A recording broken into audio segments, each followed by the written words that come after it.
Hello friends, कैसे? बढ़िया, first class जी। आज हम लोग अपनी सेक्शन 9 की बात करेंगे। सेक्शन 9 जी, मोस्ट मोस्ट मोस्ट इम्पॉर्टेंट। और ये सेक्शन एक पेज का नहीं है, दो पेज का भी नहीं, तीन का भी नहीं, चार का भी नहीं। This is of complete 13 page.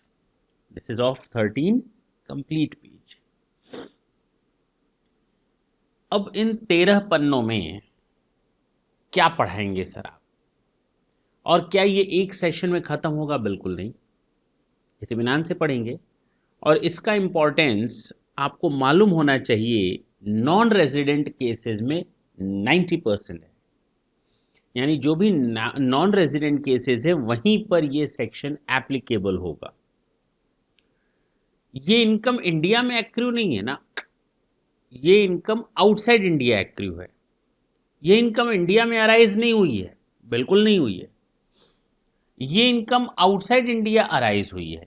इसीलिए तो इस सेक्शन का नाम है, रीजन ही यही है कि इस सेक्शन का नाम है डीम्ड टू एक्रू और अराइज इन इंडिया। बेसिकली अगर एक्चुअल में होती तो डीम्ड की जरूरत क्या थी? डीम्ड की जरूरत तो उस समय आई जब कोई income outside India accrue arise हो रही है, उसको हम इंडिया में टैक्सेबिलिटी लाने के लिए, टैक्स लगाने के लिए डीम्ड टू एक्रू और अराइज कर रहे हैं। Got it? Yes sir. अब ये कहता है, अगर हम आगे देखें इस पूरे चैप्टर को, मींस सेक्शन को, सेक्शन 9 को, ये जो मैंने इंडिकेशन दिया हुआ है ना कलर का, ये in totality they are section 9 subsection 1 and 9 subsection 2। आप देखेंगे ये पूरा 9 चल रहा है, 9 1 9 1 9 1 total, and at last only some portion of this section relates to 9-2. That's it. ये 9-2 है, यानी हमको अपना 99% टाइम 9-1 पर ही देना है। क्लियर हुआ? और तो और इसमें टोटल मिलाकर अगर मैं वो कलर कॉम्बिनेशन जो मैंने अभी आपको दिखाया, ये देखिए कितने पॉइंट्स तक कवर है? 7 पॉइंट्स तक कवर है। यानी 9-1 आपका, ये जो 9-1 है, ये जो 9-1 है ये आपके 7 पॉइंट्स तक कवर है। कितने तक कवर है?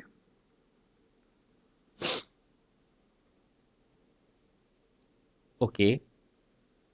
और 9-2 में एक ही पॉइंट है, झंझट खत्म। और साथ ही साथ हमें इसमें बड़े बड़े एक्सप्लेनेशंस देखने हैं, 1-7।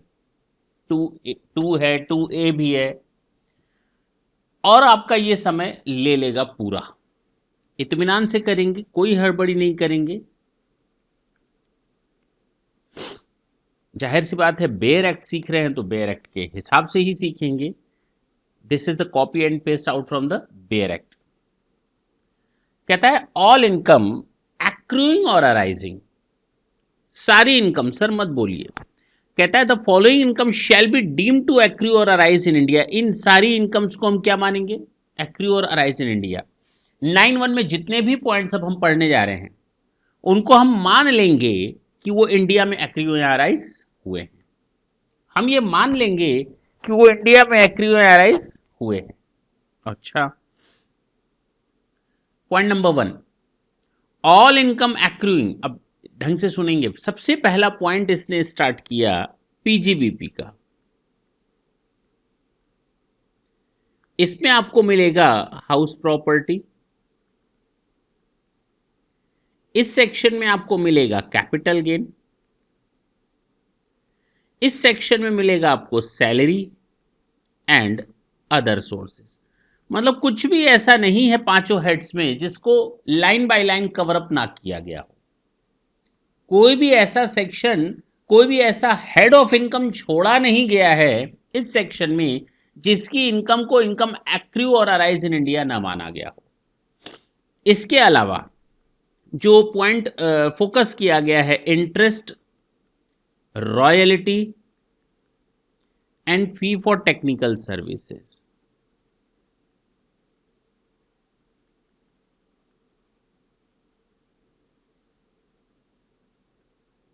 इन लोग को भी कवर किया गया है। ये हम सबसे लास्ट में देखेंगे, मींस लास्ट सेशन के एक सेशन या 2 सेशन पहले देखेंगे। और जब भी हम नेक्स्ट सेशन को करेंगे फर्स्ट सेक्शन को रिवाइज कर लेंगे, फर्स्ट सेशन को रिवाइज कर लेंगे। इससे क्या होगा कि आपको वो क्यूमुलेटिव वे में तैयार होता चला जाएगा। चलिए, कहता है कोई भी इनकम जो एक्रू अराइज हुई है बिजनेस कनेक्शन इन इंडिया से, किससे? ये बिजनेस कनेक्शन इन इंडिया। तो अगर कोई भी इनकम, चाहे वो डायरेक्टली हो चाहे इनडायरेक्टली हो, अगर वो बिजनेस कनेक्शन से अराइज, एक्रू या अराइज हुई है or through from any property in India, ये अगर वो इनकम एक्रू या अराइज हुई है प्रॉपर्टी इन इंडिया से। सर आप भी अजीब बात कर रहे हैं, कौन सी? अगर प्रॉपर्टी इन इंडिया है तो उससे कमाई भी तो इन इंडिया में होगी। हाँ, अगर कोई नॉन रेसिडेंट है, वो इंडिया से इनकम अर्न कर रहा है किसी भी प्रॉपर्टी से, वो 100% नॉन रेसिडेंट है, तो उसको हम एक्रू और अराइज मान लेंगे, एक्रू अराइज मान लेंगे, सोचना मना है। और अगर डीम टू एक्रू अराइज हो जाता है तो चाहे वो रेजिडेंट हो, नॉन रेजिडेंट हो, कोई भी केस हो, वहां टैक्सेबिलिटी अराइज हो जाती है। तो कहता है the following income shall be deem to accrue और arise in India, all income accrue or arising whether directly or indirectly through or from any business connection in India or through from any property in India or through or from any asset or source of income in India.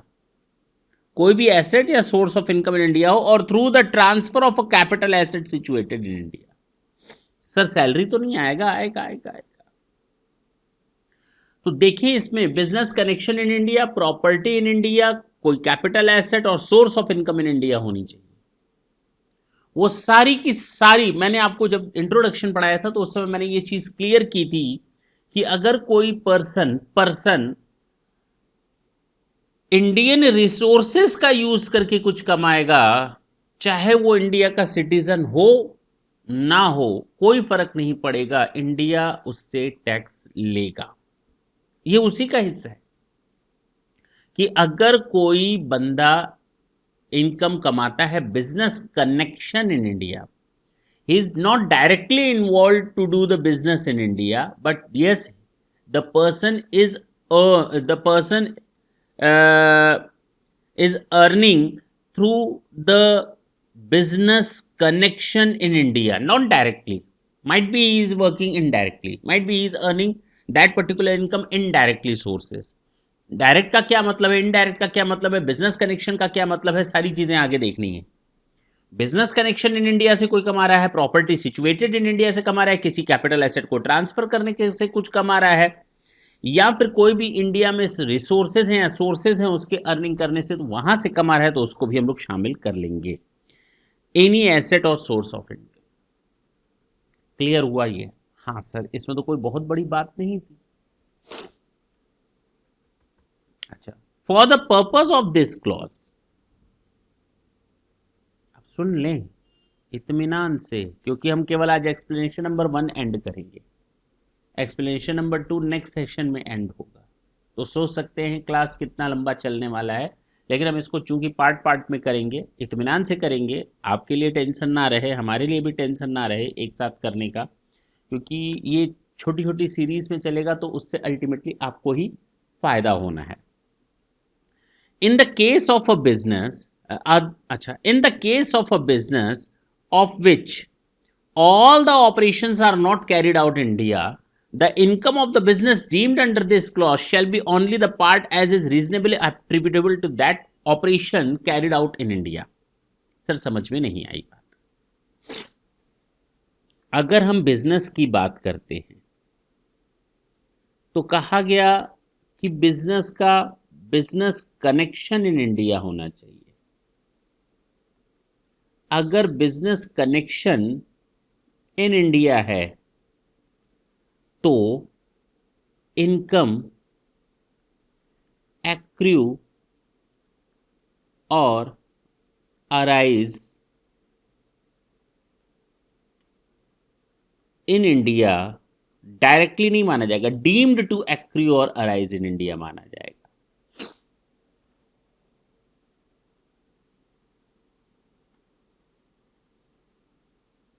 ठीक, अब इसके बाद इसी के बारे में बोल रहा है, इसी पॉइंट के बारे में एक्सप्लेनेशन नंबर 1 दे रहा है।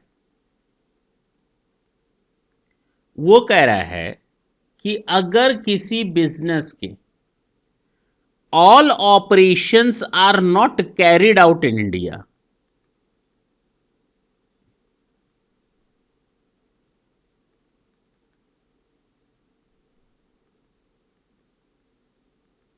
अगर बिजनेस के सभी ऑपरेशन इंडिया में कैरिड आउट नहीं किए जाते तो प्रोपोर्शनेट इनकम टैक्सेबल होगा। क्या गलत बोला? नहीं, गलत क्या है, सीधी सी बात है। ये एक्सपेंस नहीं, एक्सप्लेनेशन है। मैं डिटेल में लिख दूं?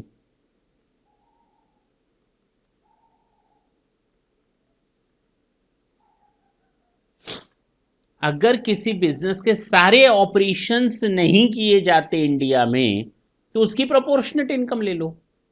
लेकिन इसमें भी कहा अदर देन, क्या बोला?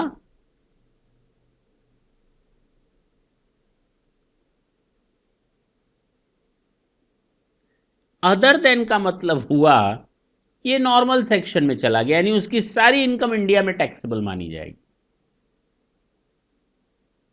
भले ही उसके सारे बिजनेस ऑपरेशंस इंडिया में ना होते हों तो भी सारी की सारी इनकम इंडिया में टैक्सेबल होगी। इनकम डीम टू एक्रू और अराइज इन इंडिया हो जाएगा।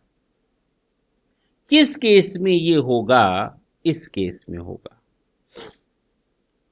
other than the business having business connection India on account of significant economic presence. Okay, तो other than business connection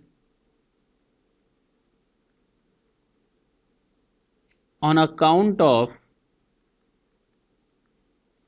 significant economic presence,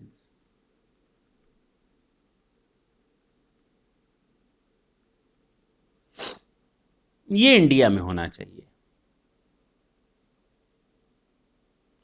ये अगर India में हो गया तो फिर सोचना छोड़ दें आप। अब सर ये सिग्निफिकेंट इकोनॉमिक प्रेजेंस क्या होता है? आएगा। हम लोग को तो अब ये भी देखना पड़ेगा ना, ये बिजनेस कनेक्शन का क्या मतलब है और सिग्निफिकेंट इकोनॉमिक प्रेजेंस का क्या मतलब है। Is it clear? सबसे पहले बोला the following income shall be deem to accrue और अराइज इन इंडिया। बिल्कुल अब भूल जाएं, इन सारी इनकम्स को हम डीम टू एक्रू और अराइज इन इंडिया मानेंगे, चाहे एसएससी कोई भी हो। पहला, all income accruing or arising whether directly or indirectly through or from business connection in India। यहां लिख दिया बिजनेस कनेक्शन, ठीक है। Or through from any property in India, capital asset or other source of income in India, or through the transfer of a capital asset situated in India. क्या दिक्कत है? सारी चीजों को कवर कर दिया। For the purpose of this clause, ये 9 जो सबसेक्शन 1 है उसके लिए बोल रहा है। For the purposes of this clause in the case of a business if all the operations are not carried out in India then only the reasonable proportionate income shall be charge और deem to accrue और arise in India. कोई दिक्कत नहीं। लेकिन अगर business connection है on account of significant economic presence तो भैया वहां पर ये क्लॉज एप्लीकेबल, ये पॉइंट एप्लीकेबल नहीं होगा एक्सप्लेनेशन नंबर 1 का ए। अगर सिग्निफिकेंट इकोनॉमिक प्रेजेंस है तो भैया उसकी टोटल इनकम टैक्सेबल हो जाएगी, डीम टू एक्रू और अराइज इन इंडिया हो जाएगा।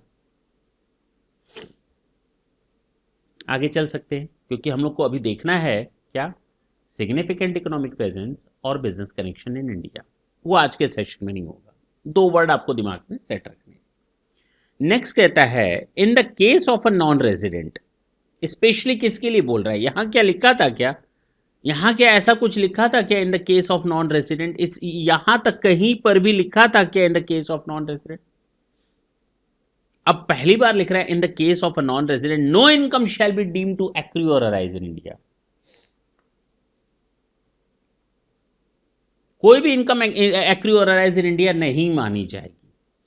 अगर कोई नॉन रेजिडेंट इंडिया में सामान परचेज करता है एक्सपोर्ट करने के लिए, अगर कोई नॉन रेजिडेंट इंडिया से सामान परचेज करता है केवल एक्सपोर्ट करने के लिए, उसको यहां शामिल नहीं करेंगे, डीम टू एक्रू और अराइज नहीं मानेंगे।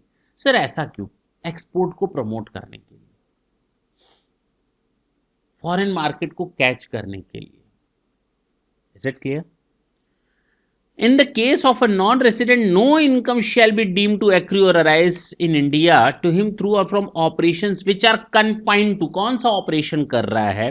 Purchase of goods in India for the purpose of export। कितनी बड़ी बात है। अगर कोई नॉन रेसिडेंट आउटसाइड इंडिया से इंडिया में सामान परचेज करता है और उसका मेन पर्पस एक्सपोर्ट होता है, और उसका मेन पर्पस एक्सपोर्ट होता है, तो उसको हम इनकम डीम टू एक्रू और अराइज इन इंडिया नहीं मानेंगे। कमाने दो उसको, लेकिन इंडिया के मैन्युफैक्चरिंग सेक्टर को तो उसने प्रमोट किया। हाँ हाँ, अच्छा। अगर कोई नॉन रेजिडेंट आउटसाइड इंडिया से, जिसका एक न्यूज चैनल चलता है, मैगजीन चलती है, न्यूज मैगजीन चलती है, न्यूज़पेपर चलता है, जर्नल चलता है, और वो इंडिया से न्यूज कलेक्ट करते हैं ताकि वो अपने यहां उसको ब्रॉडकास्ट कर सकें, टेलीकास्ट कर सकें, पब्लिश और प्रिंट कर सकें अपने यहां, नॉन रेसिडेंट की बात बता रहा हूं, उसकी भी कहा no income shall be deem to accrue और अराइज इन इंडिया। यानी सीएनएन चैनल, 2 मिनट के लिए मान लेते हैं, सीएनएन चैनल आउटसाइड इंडिया से इंडिया में आता है और कोई भी वो न्यूज और व्यूज कलेक्ट करता है, आपकी राय मशवरा लेता है, सर्वे करता है, न्यूज कलेक्ट करता है, न्यूज को ब्रॉडकास्ट और टेलीकास्ट करता है ताकि अपने देश में कर सके, उसको भी कहा गया no income shall be deem to accrue और अराइज इन इंडिया। करा जाए। In case of a non-resident, in case of a non-resident being a person engaged in the business of running a news agency or of publishing newspaper, तो मैंने यहां पर आपको बोल दिया non resident, running a news agency, publishing newspaper, magazines, journal, ठीक है ना, no income shall be deem to accrue और arise in India to him through or from activities which are confined to the collection of news and views in India for transmission out of India। Got it? तो ऐसे non resident की भी कोई भी income इस news and views से related हम income deem to accrue और अराइज इन इंडिया नहीं मानेंगे। कहां लिखा है? No income shall be deemed. तो आप ये कह सकते हैं सर उसका तो बिजनेस कनेक्शन है, सर छोड़ दें, नहीं है बिजनेस कनेक्शन, किनारे कर दें। पहला मैंने ये बताया आपको, 2 चीजें अभी तक मैंने बताई कि अगर कोई नॉन रेसिडेंट है, चलो कोई भी बिजनेस है, उसका इंटायर ऑपरेशन इंडिया में नहीं होता, चाहे वो नॉन रेसिडेंट का केस हो या ना हो, अगर उसका एंटायर ऑपरेशन इंडिया में नहीं है तो उसका proportionate income shall be deem to accrue और अराइज इन इंडिया, जो इंडिया से रिलेट करता है। लेकिन इसमें से वो चीज हटा दी गई, भाई ये सब मत सोचना कि सारे ऑपरेशन इंडिया में होते हैं या नहीं, अगर उसका significant economic presence in India है और साथ ही साथ बिजनेस कनेक्शन भी है, दोनों चीजें साथ होनी चाहिए, तो उस केस में उसके इंटायर इनकम, चाहे उसके सारे ऑपरेशन इंडिया में होते हो या ना होते हो, डीम टू एक्रू और अराइज इन इंडिया माना जाएगा, और सारे एसएससीज के टाइप में चाहे आरओआर हो, आरएनओआर हो या एनआर हो, टैक्सेबल होगा। नेक्स्ट आते हैं, न्यूज एंड व्यूज बता दिया, और अगर कोई नॉन रेसिडेंट इंडिया में केवल सामान बाय करता है एक्सपोर्ट करने के लिए, उसको भी शामिल नहीं किया गया, कोई इनकम उसकी डीम टू एक्रू और अराइज इन इंडिया नहीं मानी जाएगी। 4th पॉइंट समझ में आ रहा होगा? हाँ, इन the case of non resident, फिर से नॉन रेसिडेंट, तो पहला वाला नॉन रेसिडेंट नहीं था, बाद के तीन जो तीन लगातार है बी सी एंड डी, ये नॉन रेसिडेंट से रिलेटेड है, चाहे वो न्यूज एजेंसी से रिलेटेड हो, चाहे परचेज से रिलेटेड हो, और चाहे ये फोर्थ है। आपने देखा होगा कई कंट्रीज जैसे इंडियन जो बॉलीवुड हो गए, जब भी वो अवार्ड फंक्शन रखते हैं वो विदेश में रखते हैं, ऐसा क्यों? जो शूटिंग्स होती हैं इंडियन मूवीज की, इंडियन सीरीज की, वो आउटसाइड इंडिया में ज्यादा क्यों होती है? क्या रीजन है उसके पीछे? क्योंकि वहां उनको बेनिफिट मिलता है, उनको हर जगह सब्सिडीज और कंसेशंस दिए जाते हैं, प्रमोशनल एक्टिविटीज करने के लिए फ्रीडम दिया जाता है, यानी गवर्नमेंट डिफरेंट तरीके से उनको प्रमोट करती है दूसरे देश की गवर्नमेंट, तभी तो लोग यहां से दौड़ दौड़ कर इंडिया से जाते हैं वहां पे, और वहां बड़े बड़े अवार्ड फंक्शंस और म्यूजिक कंसर्ट वगैरह ऑर्गेनाइज किए जाते हैं, क्योंकि उस देश का टूरिज्म भी बढ़ता है।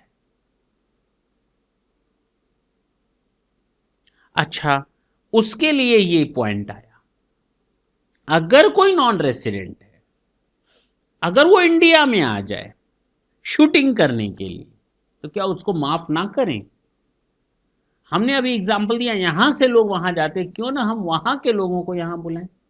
अगर कोई non resident, no income shall be deemed to accrue और arise in India to such individual, अभी मैंने कुछ नहीं बताया, firm or company through or from operation which are confined to the shooting of any cinematograph film in India. Okay sir, समझ में आ गया, लेकिन बीच में ये जो इंडिविजुअल, फर्म और कंपनी आपने लिखा ना, वो समझ में नहीं आया।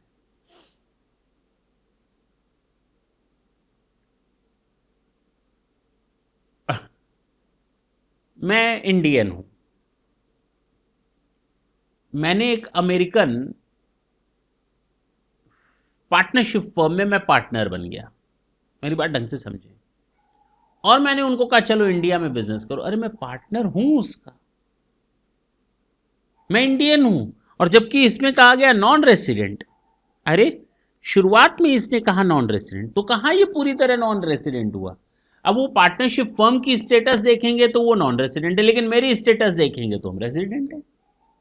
हो गया ना लोचा? इसीलिए यहां पर मना किया गया कि अगर कोई नॉन रेसिडेंट है जिसमें शामिल नहीं है कोई इंडियन सिटीजन, कोई शामिल नहीं है इंडियन सिटीजन, कोई फर्म है जिसमें कोई पार्टनर ना हो जो इंडियन सिटीजन हो और जो रेजिडेंट इन इंडिया हो, नॉर्मल रेजिडेंट हो, या कोई कंपनी ऐसी ना हो जिसका कोई शेयर होल्डर इंडियन सिटीजन हो, any shareholder who is Indian citizen or who is resident in India, अगर ऐसा कोई केस है तो भैया उसको किनारे करो, हम उसकी तो बात ही नहीं कर रहे, हम तो कह रहे हैं प्योर प्योर अगर नॉन रेजिडेंट इंडिया में सिनेमाटोग्राफ शूटिंग करने के लिए आता है तो उसको माफ करेंगे। अब उसमें इंडियन भी शामिल हो गए उस कंपनी में, तो भैया हम शामिल नहीं करेंगे उसको, नॉन रेसिडेंट पूरी तरह से नहीं मानेंगे। इसीलिए बीच में वर्ड जो लिखा है इंडिविजुअल, तो इंडिविजुअल अगर इंडियन रेसिडेंट या इंडियन सिटीजन है तो शामिल ना करो। फर्म में अगर कोई इंडियन पार्टनर है या इंडियन सिटीजन शामिल है, इंडियन रेसिडेंट या इंडियन पार्टनर इंडियन सिटीजन शामिल है तो उसको शामिल ना करो। अगर कंपनी में कोई शेयर होल्डर इंडियन सिटीजन है या रेजिडेंट इन इंडिया है कोई शेयर होल्डर, तो उसको भी शामिल ना करो। इसीलिए 3 वर्ड्स आ गए, अदरवाइज पूरा बेनिफिट तो वो लेकर के चला जाएगा। ऐसे तो कोई भी इंडिया का बंदा जिसको ऐसा करना हो, जितने भी डायरेक्टर वगैरह हैं वो सब क्या करेंगे, आउटसाइड इंडिया में किसी कंपनी के साथ, फर्म के साथ मर्ज हो जाएंगे और इंडिया में शूटिंग करेंगे और कंपनी को कहेंगे, गवर्नमेंट को कहेंगे ठेंगा।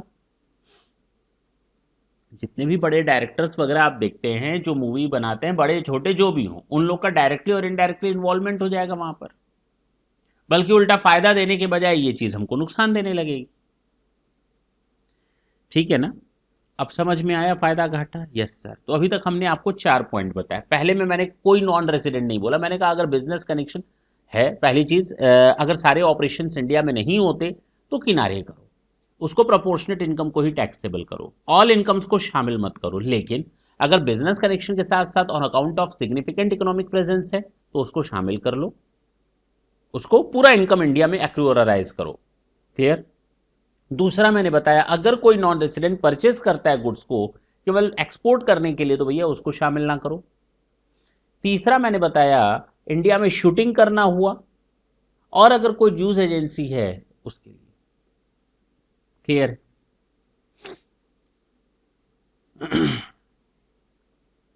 ढंग से सुनेंगे। इन the case of a foreign company, जो विदेशी कंपनी हम उसकी बात कर रहे हैं, कंपनी,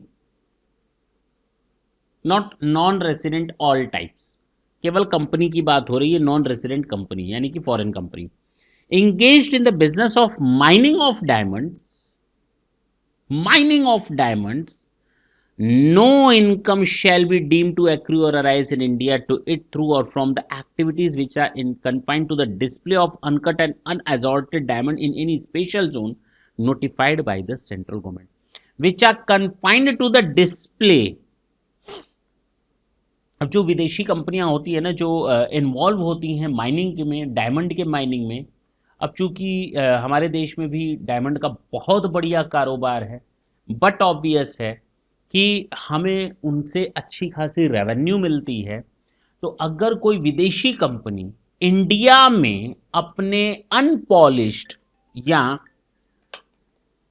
आप कह सकते हैं रॉ डायमंड को यहां पर डिस्प्ले करने के लिए आती है, रॉ डायमंड को डिस्प्ले करने के लिए आती है, uncut and unassorted diamond in any special zone जिसको सेंट्रल गवर्नमेंट ने नोटिफाई कर रखा है, तो भैया उस इनकम को भी नहीं माना जाएगा इनकम डीम टू एक्रू और अराइज इंडिया। मैंने ये नहीं कहा they are running or operate their business in India of mining, they are not operating their business in India, no no no no no. अगर कोई फॉरेन कंपनी आउटसाइड इंडिया में ही mining का काम करती है, डायमंड की माइनिंग का काम करती है, उसकी किसी भी ऐसी इनकम को हम एक्रू और अराइज इन इंडिया नहीं मानेंगे अगर वो सेंट्रल गवर्नमेंट के स्पेसिफाइड एरिया में, जिसको स्पेशल जोन डिक्लेयर किया गया है, उसमें अपने अनकट और अनरॉ मींस रॉ डायमंड को, अनअसॉर्टेड डायमंड को डिस्प्ले का काम करके कुछ कमाती है। क्लियर हुआ? ये था आज का आपका सेशन सेक्शन 9 से रिलेटेड। आज हम लोगों ने केवल 9(1) की ही बात की, 9(2)